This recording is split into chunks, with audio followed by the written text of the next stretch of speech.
ನಮಸ್ಕಾರ ಗುರು. ನಮ್ಮ ಭಟ್ರ ಹೆಸ್ರು ಬಂದ್ಬಿಟ್ಟು ದಿಲೀಪ್ ಅಂತ ಹೇಳ್ಬಿಟ್ಟು ಅವ್ರು ಬಿರಿಯಾನಿ ಮಾಡ್ತಾರೆ. ಈ ಕಡೆ ನಮ್ಮ ಶಿವಕುಮಾರ್ ಶೇರ್ವಾಗೆಲ್ಲ ಮಿಕ್ಸಿಗೆ ಹಾಕೊಂತಿರು. ನಾನು ಮತ್ತು ಅಶೋಕ ಹೊರಟಿದ್ದು ಇವತ್ತು ಮಧುಗಿರಿ ಕಡೆ. ಯಾರಾದರೂ ಹೊಸ್ದಾಗಿ ಮಧುಗಿರಿ ಆಚೆ ಕಡೆ ಇದ್ದರೆ ಇದೆ ಮಧುಗಿರಿ ಬಸ್ ಸ್ಟ್ಯಾಂಡ್, ಯಾವಾಗಾದ್ರೂ ಬಂದಾಗ ನೋಡ್ಕೊಂಡೋಗಿ. ಹಾಗೆ ನಾನು ಮತ್ತು ಅಶೋಕ ಒಂದು ಜ್ಯೂಸ್ ಕುಡ್ಕೊಂಡು ನಾವು ಹೊರಟಿದ್ದು ಕೈಮಾರ ಹತ್ರ ಬರ್ಗನಹಳ್ಳಿ.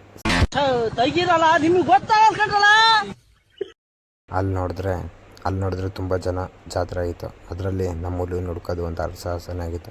ಅಲ್ಲಿಂದ ಕರ್ಕೊಂಡು ಬಂದಿದ್ದೆ ದೇವಸ್ಥಾನದ ಹತ್ರ ಹೋಗಿ ಕೈ ಮುಕ್ಕೊಂಡು ಆಚೆ ಕಡೆನೇ ಒಳಗಡೆ ಹೋಗೋಕ್ಕಾಗಲಿಲ್ಲ. ಹಾಗೆ ಸ್ವಲ್ಪ ದೇವಸ್ಥಾನದಿಂದ ಪಕ್ಕ ಕಾಂಪೌಂಡಿಗೆ ಹೋದರೆ ಕುರಿ ಚರ್ಮಗಳೆಲ್ಲ ರಾಶಿ ಬಿದ್ದದ್ದು ನೋಡಿದ್ರೆ ಒಂದು 300ಕ್ಕೂ ಹೆಚ್ಚು ಮರಿ ಬಿದ್ದವೆ ಅಂತ ಹೇಳ್ಬಿಟ್ಟು ನಮ್ಮ ಗೋವರ್ಧನ್ ಅವರು ಹೇಳಿದ್ರು.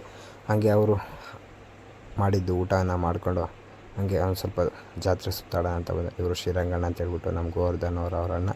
ಮತ್ತು ನಮ್ಮ ಹಳೆ ಹುಲಿ ನೋಡಿ ಬರುತ್ತೆ ಇವಾಗ, ಇವರು ಹಳೆ ಹುಲಿ ಹಾಸ್ಟೆಲ್ಗೆ.